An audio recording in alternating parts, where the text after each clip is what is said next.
What is that? Marty, hey, how you doing? Is that you? What's up? Hey, Hey, what's how up? you doing, John?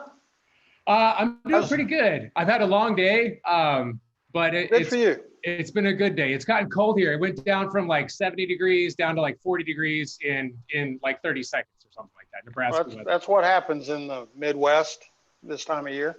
How about KC today? Is it good? Nice. Yeah, it's Slick good. roads? Kind of the same thing. No, not slick roads. It's not quite that. I'll tell you what, they've been driving really fast. Have you guys have that too?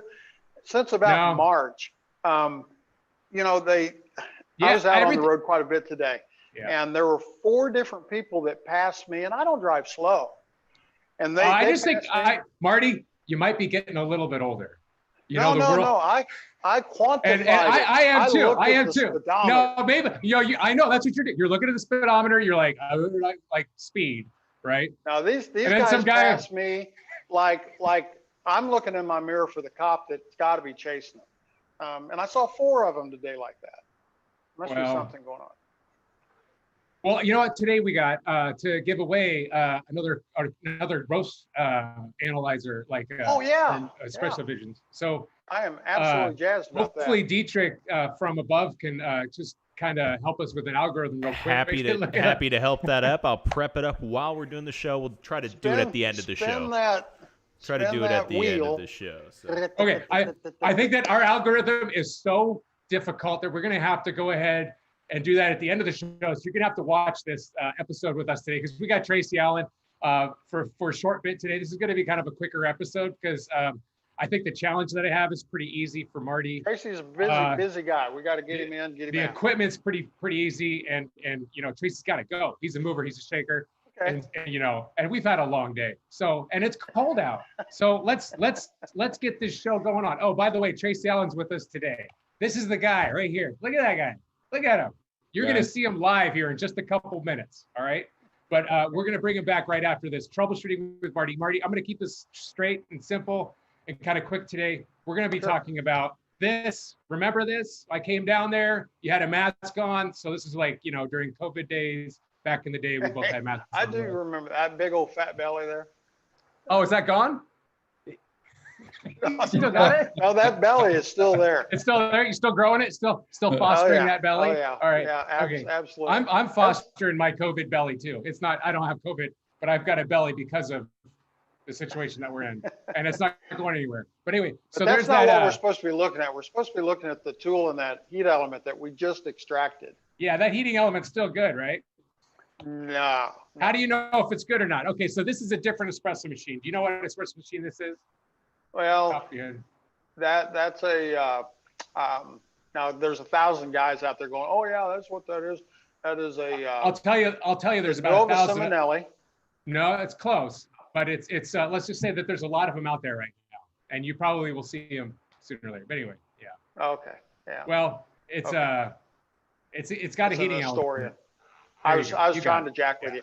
It's not Nova Simonelli. It's an Astoria. That also could be a Rio or a CMA.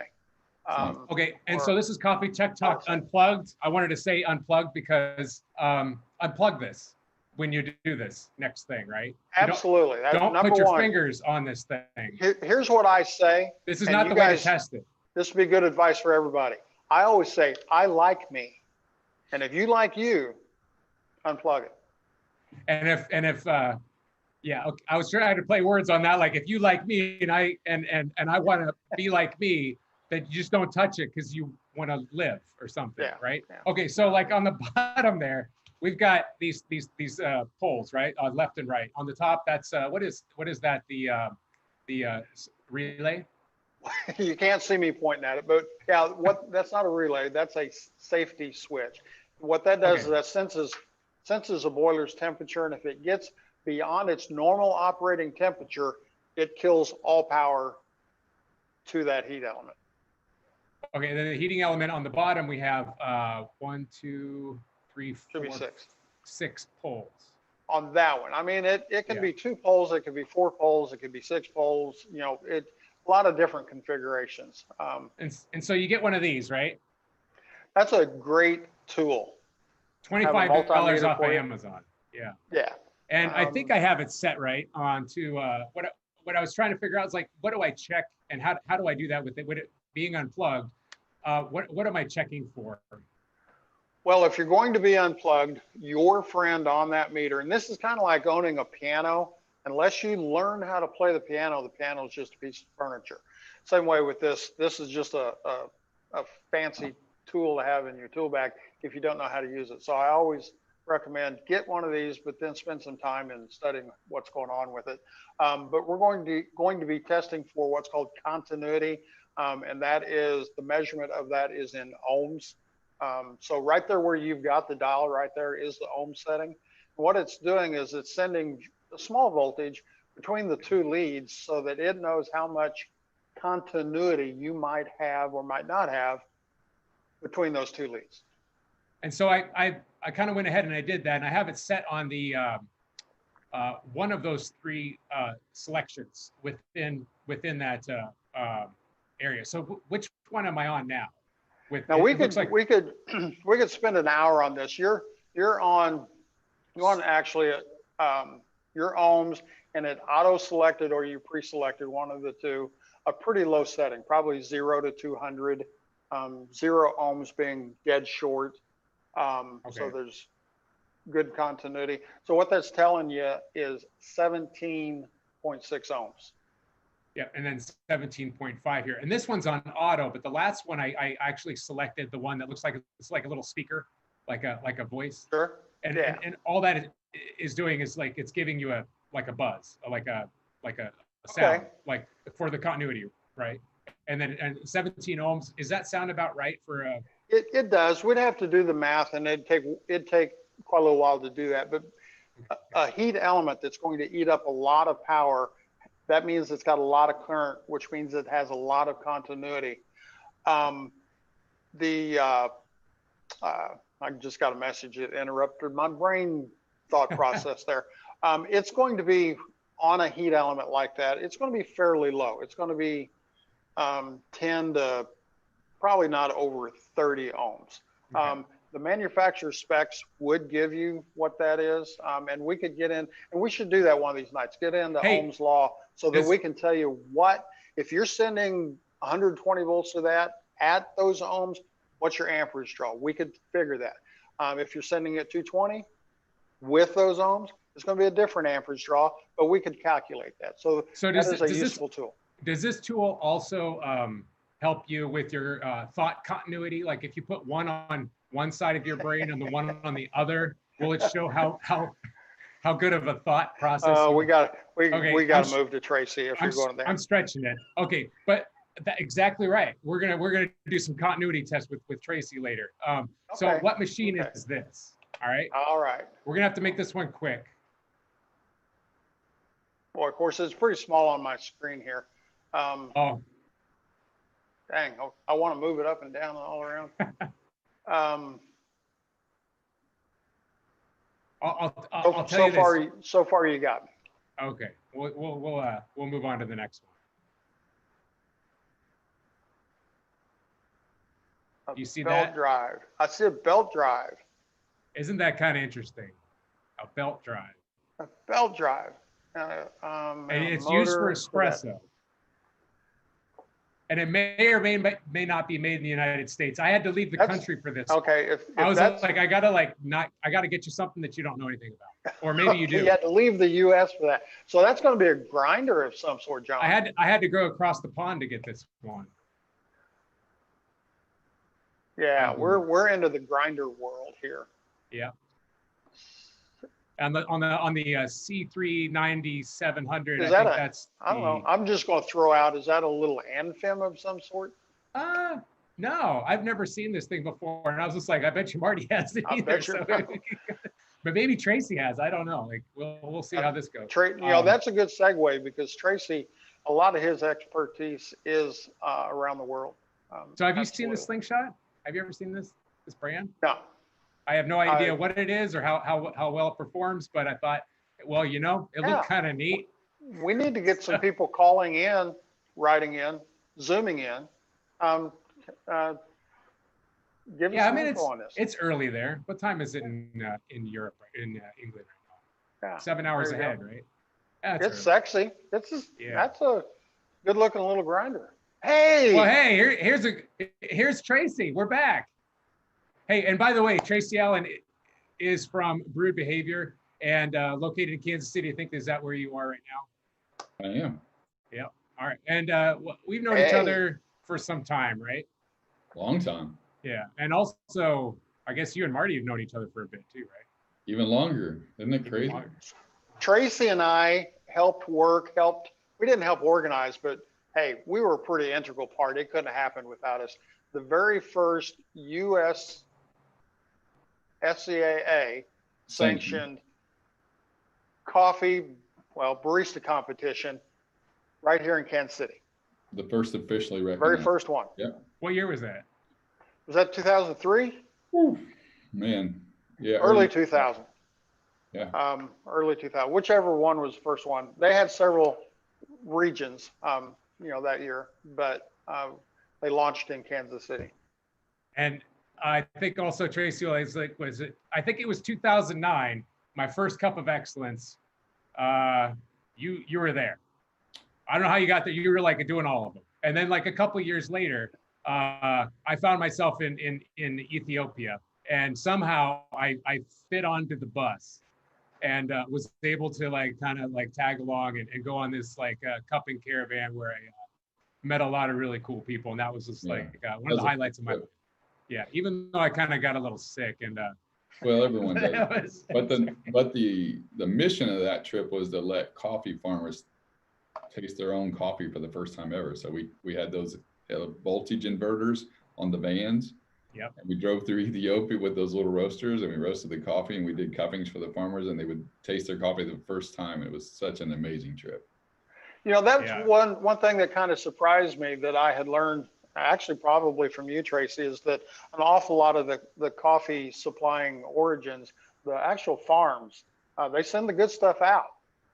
They don't get to enjoy or properly process or properly roast the good stuff. That's making them money. So that had to be quite a experience for you and them.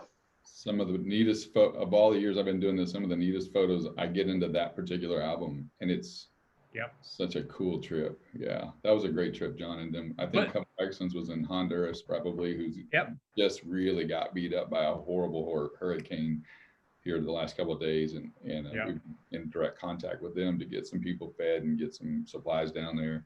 But it's the world that we work in. There's 50 producing countries, and you run into your friends at the craziest places because we're all working towards the common goal, and that's to really just improve lives at origin. And every single facet of everything we do, what Marty does, what we're doing right now, goes to work towards improving those lives. So it's cool to do these things with our friends. And you've been spending most I mean, you're in everything. You do everything. You do it all. It's kind of like, if who doesn't know Tracy Allen, I don't know. But once you're in the industry long enough, you kind of hear about this guy who just knows everything, and he's the guy to call for just about anything you need, anything you want. He's probably got an answer, and he's probably got a good coffee and a lead on it. So you've been traveling the world, I don't know how many times over, pretty much everywhere. But that's kind of what you're doing with Brewed Behavior. I thought it was a a coffee consulting cafe thing, but that's only not even really where you're concentrating on. It's mostly with building out roasting facilities and also developing more relationships with specialty coffee producers and kind of developing those supply chains. Is that right? Correct. Yeah. So the idea was, back in the days when I was coming up through the system, I was trying to figure out what were the niches that weren't really being filled well. And one was there's just too many links in the value chain between the producer and the end user. And so the first thought was just to go after that and take all my friends that were roasters that I knew to Origin and introduce them to all the producers that I knew. But then that was it. That was the whole business plan. So that was not, great ROI, let's say, other than it was very fulfilling. So then we had to put some training in there. So we definitely did not want to play in the retail consulting space unless our roaster customers had those flagship stores that they did retail for the brand and that kind of stuff, and then we would. And honestly, we don't do too much of that anymore. Most of that we send off to some of the people that are true retail consultants in the industry, and we just make recommendations. And let's play a game about advice. I want to throw this out to both you and Marty.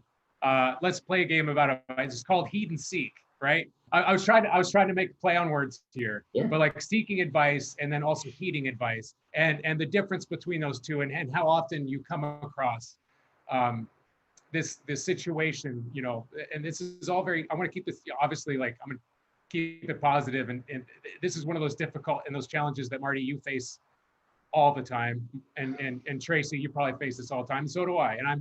And right now I'm working with a lot of different people, and a lot of people are seeking advice. And sometimes you give good advice, or you give advice that you have seen time and time again. And how what's the balance of I guess, do you see a challenge when your advice is sought, but only a part of it is followed? Well, like it's sort of like a piecemeal. Like, here's the plan. You need number 1, 2, 3, 4, 5, 6, 7, 8, 9, 10. But they only select 1, 2, 5, 7, and 9 because that's kind of like what they kind of feel like. Right. How do you get past that? How do you convince someone that you're working with that, like, you got to take the whole plan or it may not work? Is there any advice there that you give? If I may, Marty. Yeah, jump on it. Get into the business that we're into without being humble enough to say that people are going to listen to about half of what you say about 50% of the time. And your ego has to be able to handle that. As you notice, Marty and I have plenty of white hair, so we're old enough that our ego is really not into play anymore, and all we can do is what we do. So people can choose not to take that advice, and it's, we don't say we're always right all the time, but we're pretty close most of the time. And if we don't have the answers, we know where to find them. And so they come to us because we're their go-to. They don't always like the answer. If I'm right, Marty, like, yeah. Oh yeah, absolutely. But I don't always like your answer. So I'm like, well, it's really it's worth what you paid for it. And I know that sounds cheesy, but the truth is, like, your buddies are the first ones that hit you up all the time. And God knows I bug Marty all the time for something, and he's very gracious about it. But I'm also like, one of these days he's going to tell me, it's worth what you paid for it. And so I think you got to be humble. And when you get into that situation, you go, okay, for me, this is how I view this, or this is how I would approach this, which sounds a little bit like a disclaimer because it is. Well, the way I kind of approach it is I tend to try to pick my battles, and my thought process is in the details. And if I see something they're doing and that has omitted a portion of the plan, if you will, to go with your scenario there, I'll share with them what I think that chess play forward will give them if they go that route. I'll share that with them. But if knowing that and sharing that, if they still choose to go with it, I'm okay. And a lot of times, not always, but a lot of times, they'll come back. And I have a question. And I have a question here. And a coffee consultant's a big word, and a general contractor is a big word. But I think that, like, sometimes I'm trying to figure out, like, when I get asked for taking up helping develop out a coffee shop or any, like, let's say, Tracy, a roasting facility, and they come to you and they want you to help out, but then they're saying, okay, now draft the plans and find the find the plumbing and the electrical and get the concrete poured. Is there a difference between a coffee consultant and a general contractor, or is there scenarios where the coffee consultant hires the general contractor and then takes upon all of those responsibilities, or do they have a general contractor and then they have a coffee consultant that then has to answer to the general contractor? What do you see most often in your scenarios? That's a good question. Yeah, that's a great question. So we get a couple different things where people are building a roastery and it's from the ground up, and we'll get involved with the architects, the planners, everybody. You're not a licensed general contractor in every town. So there's your first basic difference. But as far as the layout, the time motion studies, the power, all those kinds of things, we get very involved into those, because to us, it's a study in labor and laying that thing out properly. And a lot of people don't see the value in this, because they think, well, I mean, I can lay out a house, I can do this, and it's completely different. Because at home, the sense of urgency is the clock's not ticking and your labor dollars aren't flying. Home is a different layout. Let's agree to that. So we use things like height, to put a grinder over a packaging machine, and we go up instead of out. Sometimes we get creative and do those kinds of things. And then we have a lot of things that are compliance based that we have to bring into play, OSHA and lots of cool stuff like that. So it's a big piece of mind. And a lot of times we work hand in hand with the contractors, and we'll say, this is where we need to get to. And they'll say, this is how we have to travel there. And so we've done both, and we've done things in places where there were no general contractors, there were no architects in different countries. It's just like, Tracy, let's just lay this thing out. And we literally just took a spray can and marked things out. And I'd love to do that. Yeah, that'd be great. Or chalk. It depends. Spray paint would be nice. That's good. 50,000 square foot metal buildings, and we've got that have a budget to do things right from the beginning and have a great first in, first out in the flow, and LEED certified and all that kind of stuff. So it's really a matter of letting the experts be the experts. So I know what it needs to look like when it's done, and the contractor helps get us there. And so I'm thinking okay, so, once we have the defined roles, and if you have a team, whether or not you're a contractor or a coffee consultant with a general contractor, and that really, it's sort of unique in every city, state, block, and country, what the requirements are and what you may or may not need. But where do you start in general? Where do we start? Do we start with a blueprint or is it, what do we got? What they would say is, I'd start with a budget. Yeah, here's our plan. This is how much coffee we want to produce in a given time. That's where you start, because that's how you start to amp up from the equipment purchases. You can start doing labor projections. You can do green coffee projections. All that comes into play based on how big a box do you want to build and how much volume do you want to go through it. And so Marty's right. You start on paper with the P&L. And when you do that, when someone says, well, I want to build a coffee roasting company and I want to get a UG22 because I think they look really cool, and they are, and I like them. Those cool. Pro bats are beautiful. Mm-hmm. But is that a projection of 2 years, or is that a projection of 5 years? Or what do you suggest is that a suggestion that you would give, or do you just listen and say okay, they're thinking 2 years ahead about their volume and their growth and looking at the market? Is it a viable growth also? Do you give well, I don't think that's going to be possible? No, we build it for the 10 year. So we want to know where you're going to be year 3, year 5, and year 10. And so just because they want a UG22, they're super cool, and we love everything about them that we love about them. But at the same time, we also, in that same plan, have made sure that the gas and the power is in place to plug in the next larger size roaster, which a half bagger or full bagger or whatever it is. And they tend to keep the UG because it's important to them, right? Why would you get rid of it? Yeah, but the production amps up, and the poorer UGs just can't, they can't hang with that kind of production. So really, in any time motion study, we use some formulas that are built in for production based on total pounds of output or finished product per year. And we just back into it on equipment and everything else. So we can tell you basically when you're going to run out if the sales projections keep up. And so I've got a couple more minutes with you. So I snapped a bunch of stuff off your website. Uh-huh. And I think this is pretty much, kind of wanted to go through a little bit of this to let people know kind of what they can call you for and what kind of help and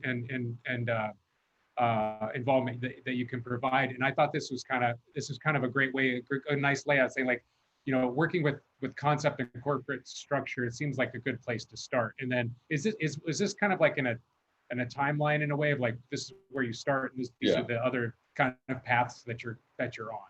So if they want to call you at project and systems development and already have all the market research done, you can do that, right? That's usually the order of operations. Yeah. I mean, you can move a few things away, but it's always a concept. People get in business for one reason. Do you know what that is? Does anybody know? MBA school?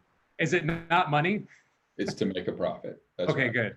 That's a good reason to get into business. Yeah. I mean, as much as fulfilling as coffee is, I mean, we're not selling sugar water or energy drinks, but it's also, you've got to figure out how to make a profit. So there's a lot of things that go into the engineering of a business plan from the start. And one of them is just good research, not, you know, I am fortunately in a position where I take things from being emotional and make them transactional. I want people to not fall in love with that great building that they can't wait to put their coffee shop in and their roastery in. That's an old church that you and I were talking about. And then I go find out that it's 5 miles out of town on gravel road. That's emotional. Yeah. I need to make it transactional where there's people in front of that building every day and there's population density. And it's a demographic that we know is going to spend money on coffee. Not only that, but we have an average on how much they're going to spend. So not to get too far off on there, but that is sort of the order of operations, and we can save people a lot of heartache, which is really why you enlist a consultant. You can get there, but it's a crapshoot because you got two things working against you, time and money. So you can spend money with the consultant. Like I said, when I left Zoka, the next thought was, what can I do to fill a niche that's not being filled? And you know, at that point, we were doing everything right there. We had lightning in the bottle and people were calling me to come help them. So it became very obvious. But at the same time, I was like, how do we sell this to people and make them understand that it's worth the money up front in the long term because of all the trouble that we're going to save them from the mistakes that God knows we made it in our days originally, and how not to make them again. So we just create efficiency. So you can get there sooner, but you got to spend the money on a good consultant. Hey, and Tracy. Yes. And I left Zoka with the same thing, and I went back to Lincoln, Nebraska, and opened up Cultiva. I mean, that was sort of like this was a great concept, and then I made tons of mistakes, you know. So, but the good news was you were ahead of your time for Lincoln, Nebraska, and you got some grace in that because you got been out there with us, and you learned this is the high road, and you brought that back to Lincoln, and you blew people's minds. And even if you're messing up, even in our best days at Zoka, people thought we knew what we were doing. And financially, it wasn't too bad. I mean, it was a 5-year break even, but you know, that's pretty average, maybe 3. But you know, it was a good run. But so, and the production facility management, you know, also is what's on the list here. And then you also then jump over to the production side, and also helping and assisting in agronomy, processing, production, you know, facility management, and market access. I have a lot of questions, and I only got 2 more minutes. So I'm going to like bring it down to, what's your favorite part of all of those steps that you have on your website? Like what makes your day? Like what's the one thing you want to do all the time? I know how this sounds, but I'm going to say it anyway. The whole thing, start to finish. The whole process. And then to watch it, and then to set it free and watch it be successful. I'll take that. I'll take it. You can go and patch things up for people. And that's a pretty good feeling, because a lot of times we get people in a situation where they're not, and I'm not to burn your clock up, but it's always diagnose, treat, and heal when someone calls you in after the fact. But when you get to build it from the ground up with good information, you know where the financials are, and you build this thing to tick like a clock, and then you watch it run efficiently and grow. That's your baby, man. You set that thing out into the world. That's your gift. That's that. And Tracy, I've got 4 more questions in 1 minute. So you got 50, depending on if you got to do this right away, but I'll do lightning. This is rapid fire. What is the most common oversight made that you see when building out a coffee roasting facility?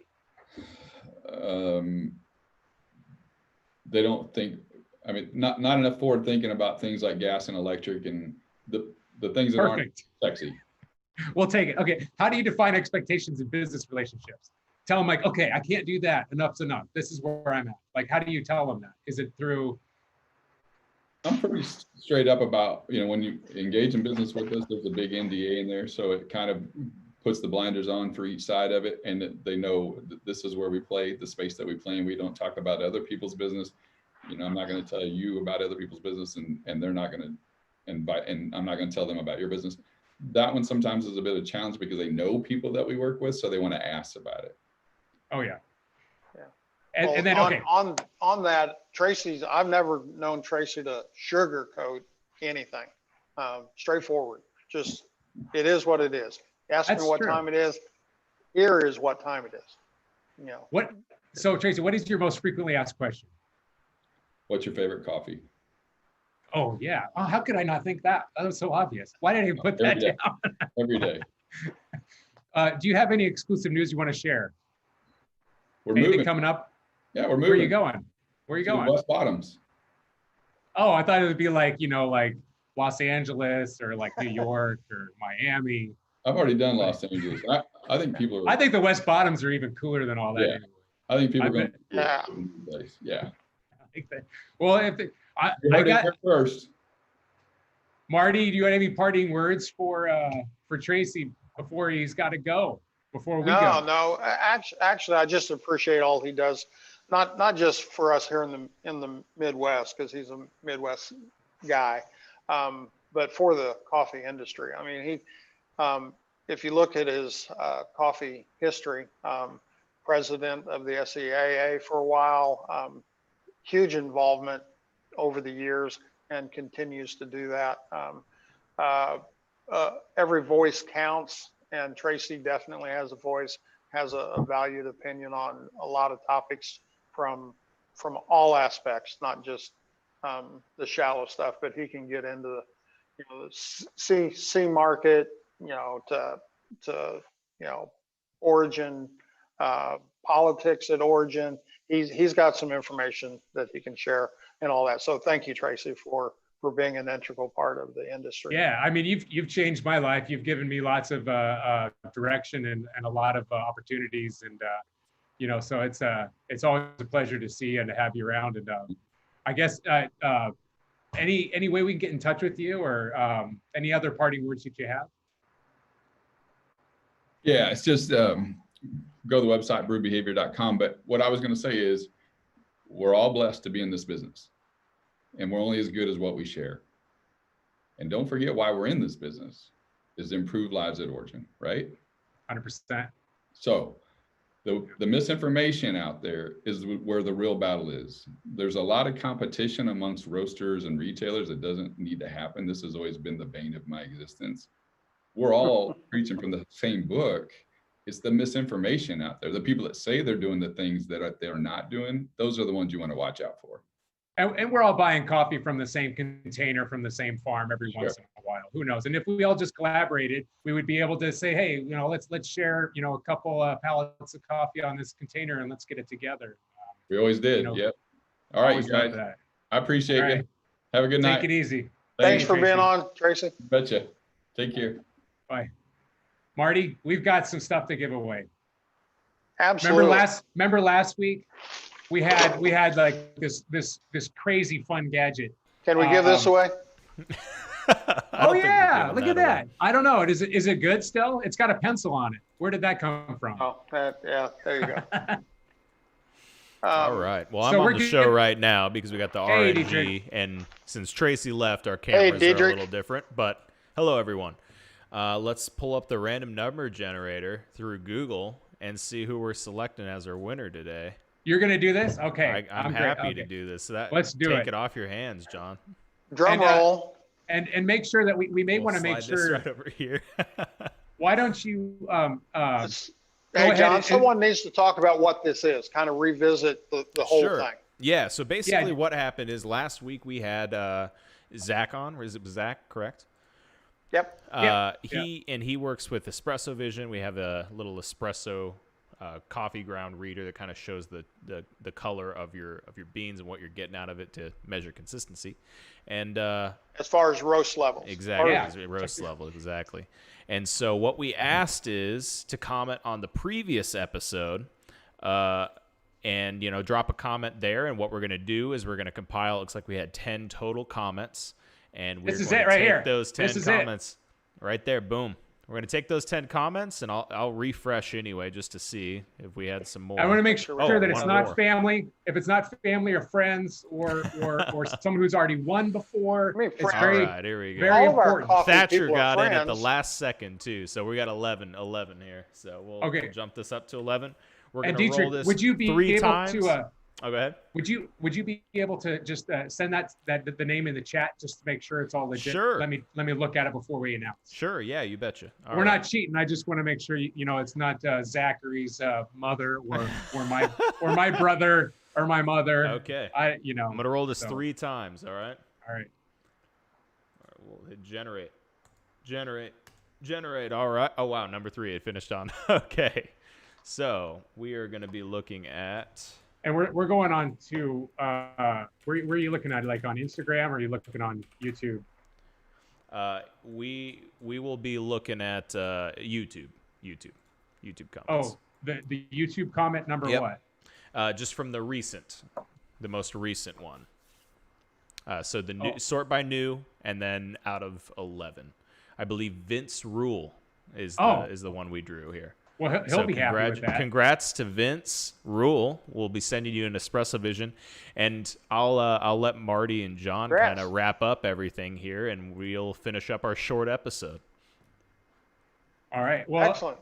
That's awesome. Yeah. So this I'm going to be using it tomorrow. I just got some more samples in to analyze, and yeah, I'm looking forward to this. But I guess Marty, about coffee consulting, cafe build-outs, and sure, all there's the challenges a lot of there's a lot of people out there doing that. My suggestion on that is we've found over the years there's a lot of people that think they know what they're doing because they've been a barista at a cafe for a year, and I say that somewhat facetiously, but there's a lot of truth to that. So what I would look for, if I was looking for a consultant, is how long have they been consulting? What's the history behind them? The good ones, they've been doing it for 20 years plus. So, you know, we're not really here to advertise, but like Matt and Bruce Mileto, they've been around a long, long time. They got Bellissimo up there in Portland. Andrew Jensen with design and layout services, he's been doing it a long time. Texas Coffee School, they've been doing it a long time. And there's different aspects, but what those 3 that just come off the top of my mind, and not advocating for any one of them, but what they bring to the table is 20 plus years of experience of where we're going. And I think and where we've come from. And you made a good point about, 1 year as being a barista versus 20, 30 years being a coffee consultant with maybe an engineering background, maybe some architectural work, and you know how to work with the city. You've owned your own coffee shop and you've already done all these mistakes and you've learned how to avoid them, or maybe not, or just that it's like I'm working on a couple projects myself, but I think it's the expectation, the realization, like I know what I know, and I try to share that level of knowledge and say, like, I don't think that this is something that I have the expertise or in. But I do know that there's customer flow. And if you look at like how coffee shops are spaced and how much area you may need for ADA accessibility and where to look, you can be a consultant if you're, a barista that has 1 year of experience for very specific things. It's like, how do you pull a shot? How do you maybe do some training? You have a BGA level, absolutely, or whatever they call it. But if that person's going to be required to install waste lines, water lines up to code, that might be a challenge that they might get drowned in real quick. Well, even if they're trying to give you a workflow suggestion, if they haven't had years of experience, they're on a little island, and they may know one flow that works for them. Right. In your particular layout, that flow may not work. So you need that. And you also don't, I guess my rule of thumb is that consultant needs to have years of experience, and they need to recognize and be able to share with you that they don't do everything they do today like they did even 10 years ago. In other words, you want someone that's been dynamic with the evolution of coffee, because we don't even camp like we did 5 years ago. Well, not only that, but I think that the city a building and safety code changes regularly. So now I've seen that your hand sink downspout, if it's a new install, has to be insulated. I don't know, something like that. I don't know. I mean, I'd have to look at it, but I think that those are things that you will constantly overlook. And I think it's just really important that if you do hire a coffee consultant to really, make sure that you know if it's a general contractor relationship or if this is just a piece of the pie, and really just get like a real specific definition there. Do you do any of that kind of work? I mean, like someone come to you and say, hey Marty, what kind of machine should I get, and or what kind of brewer do I need? We do, and here's where we could do a lot, but we know where our strengths are, and we know where there's probably other people that have a lot more to offer than what we've got. But our strength is on the equipment. We can quickly look at what your expectations of brew sizes and things like that, and recommend equipment, and be able to relate that to what kind of infrastructure or utilities, as far as the amperage and the power and things like that. So we do a very good job, I think, in that arena.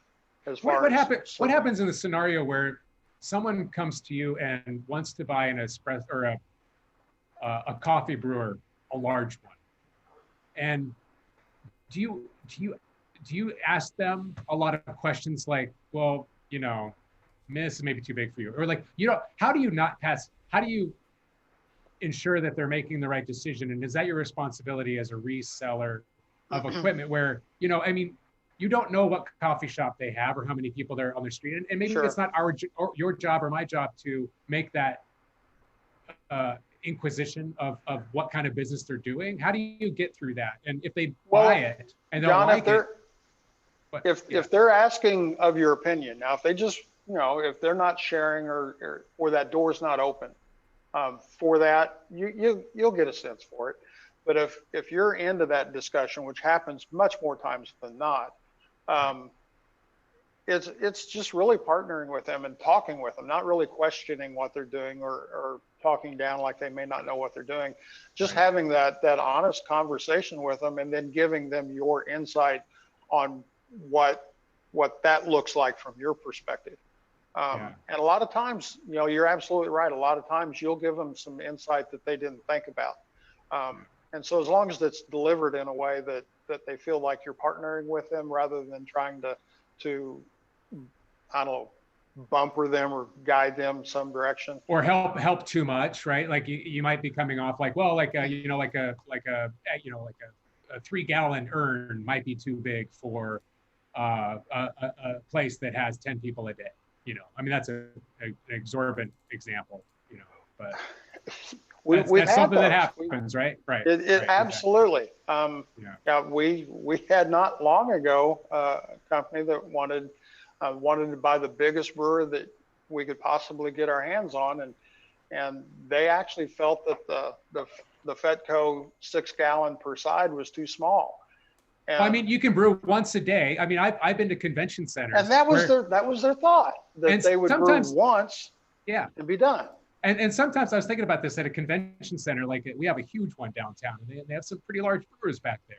I was thinking, well, these are pretty large. They just like brew it all once, but they do have these massive luncheons where they have to brew gallons and gallons and gallons. They may have 3,000 people they need to serve right now.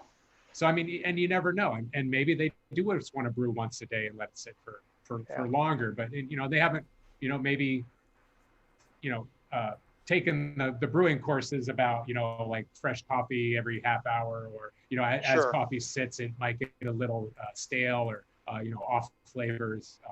Sure. Well, some of that when it comes down to the actual where it falls under the category of the coffee quality and things like that, we usually ask them where they're buying their coffee from and encourage them to get some advice from their coffee purveyor. And I mean, all of us that's been in the field, I've been to a lot of classes. I've sat through a lot of presentations, and there's a lot of similar information that's being shared around here by the people that know what's going on. So if we sense that there's an issue that we might need some help in sharing or guiding them, I'm not opposed to sending them to a roaster that they're already wanting to talk to, because they're going to tell them the same thing we were going to tell them. Hey, what was your funnest job this week? I mean, I'm not trying to kill time. I'm actually curious. And now this kind of feels like it's after the show. Yeah, now we're we kind were of just like moving rambling and chatting. We're kind of and I'm moving like, to the segment where we normally have our after show kind of hang session. This is the after show hang session. Tracy will come back here in a bit, I'm sure, after his charity dinner. No, I just did a doser to doser list. Okay. You know, did you? That's a fun How was that project? Well, I got it done like 10 minutes before I got on here. That's why I was kind of like running around before. I'm like, I just got to clean up this place. No, it was easy. Was that easy? Did you sell it? No, I'm just gonna I just fixed it. It's on the shelf if anybody wants to buy it. Obviously, there you go. You know, we'll talk about whether or not it's the right fit. JohnFergusonCoffeeParts.com. Well, it's actually the roasting, or just just come to this show, and my email is coffeetechcentral@gmail.com. You can ask questions about equipment and cafe roasting, whatever you want, and about this show mostly, and how to get in touch with Tracy Allen or also Marty and all the other great people that are in the coffee industry. Sure. And my number is 402-817-9991. You're not going to let me tell you. You're not going to let me tell you my favorite. Well, now you can. Man, you did. Oh, now what's your favorite? I just wanted to get that out of the way because teacher will be like, you got to say this stuff, and I'm like, I just got it out of the way. Anyway, what's your favorite thing that you did this week? Well, one thing I'm kind of excited about, and it's old school stuff, and it's history in the coffee industry. Probably won't find a home for this at all, but I picked up a clover. Oh yeah, that's what it was. Yeah, I saw that. I was like, oh my gosh, what are you gonna? But that was just an aspect of it.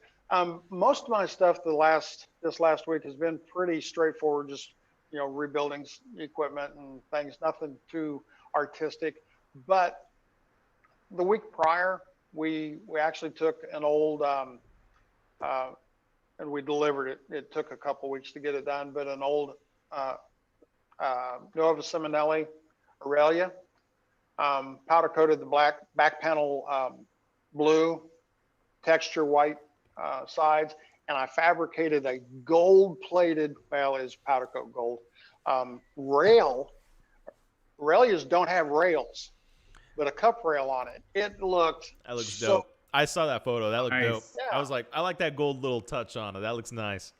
But what makes it fun for me is those machines are really cool. But when you get to set them in place, and you've consulted and you've worked with the shop owner about colors, and you talk about RAL numbers for the powder coat and textures, and this needs to go here and this needs to go there, and this rail's got to be just like this, and you set it in place, and everything just fits like this machine fits this cafe. That's really cool. Hey, Marty, do you think that you could, I was just thinking about like old stuff, like those, those old burners plates that you put on the glass crap. Do those get hot enough to make pancakes? Because I'm thinking like those would be like really cool little pancake makers. Like a little griddle. Or like a little griddle, or like a little egg cooker. Like they're good for something. You don't want to throw them away. You just plug them in. They get hot. They get warm. It's a warmer. So it gets up to like 150, 140. That's what you. Oh, they get hotter than that because they'll sizzle the coffee that you spill on them. But will they sizzle bacon? Will they sizzle pancakes? I don't think they'll. I think they would, but it would take so long. Is there a way that you could like jack up the heating element? That might be kind of handy to throw some cups on, though. I will say that. You know what? Between now and next week, we'll do a coffee pot pancake. And you know what we should do? We should take one of these episodes and kind of figure out like what to do with equipment that is no longer used for coffee equipment, and then modify it like into barbecues, for example, or Do you still have that thing hanging out, or did you sell it? In fact, I'm probably going to build another one. We've got the four group La Marzocco barbecue grill.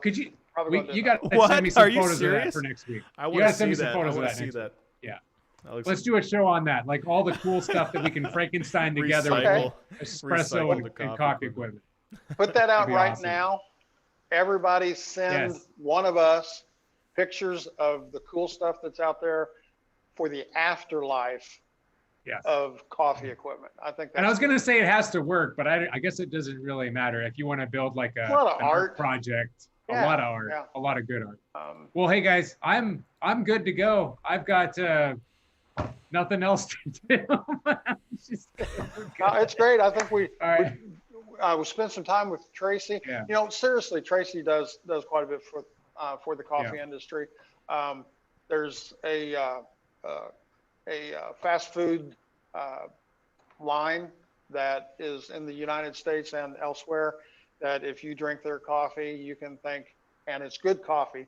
If you like their coffee, it's you can thank Tracy because part of his consulting is actually, this is as close as he gets to a cafe consultant, is that he did this for a fast food chain, and he consulted not only where they're buying their coffee, how it's getting imported, who's roasting it, that whole thing, but he also helped them design their layout for the actual storefront and which equipment to brew it on. I should say too, you know, coming from the barista background, the layout of a shop will make or break the flow of how much volume you can get out. If you do not have a good setup, if you're not laid out correctly, it is a nightmare.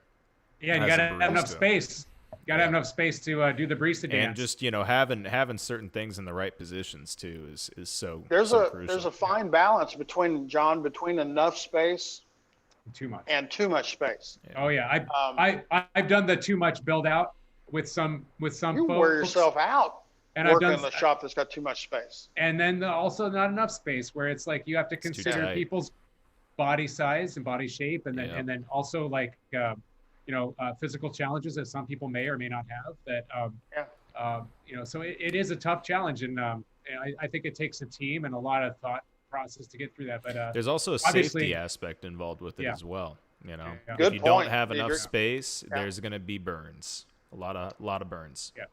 That's and not fun. slips and spills. It's not fun, but and that's only if we're all really happy and not start hitting on each other. Get out of my space. those coffee bars can get pretty nasty sometimes, but yeah, awesome. Yeah, probably not. Well, hey guys, thanks. It's been great. It's been great. It's been fun. See you guys next week. Yep. Well, hold on 1 second, Marty. You got a plug. Sir. Where are your plugs at? Okay, I'm going to 2021 is going to be the year of Workbench Coffee Labs. Sweet.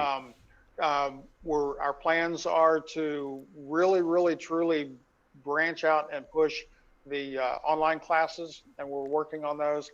I'll throw this out. I want to get some feedback. One of the things I would like to put out is mini courses, little 1-hour courses that are very affordable, but talk about specific little things, and do a pre-recorded session and then like a 45 or 50-minute interactive class with the people that have signed up, but not a $2,000 full-blown course, but a whole bunch of these little mini courses that if you've got an hour and you're interested in what Ohm's law is about, then we can break some stuff down to you. And you know, like, so give me some feedback if you think that'll work. I think it would work. And give out little certificates, and then, you know, do like a little, test at the end, you know, like they do it for the food handler's permit, you know, like make it a little bit more interesting. 10 certificates of one category is actually a particular subject.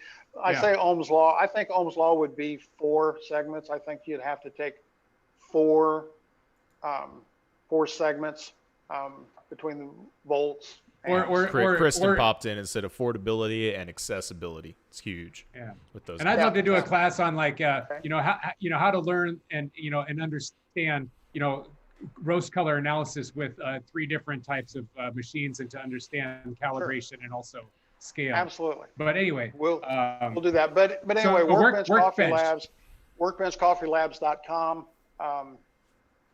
If you need some service on something, of course, 816-529-6063. But look for some classes to be. We're talking to our web guy right now to get our Workbench website reconfigured. Excellent. And so that's going to come out soon. All right. 2021 is a educational year. Yeah, we'll be back. All right. Hey, I'll see you guys next week. Bye. Bye guys. Thanks, Bye. guys.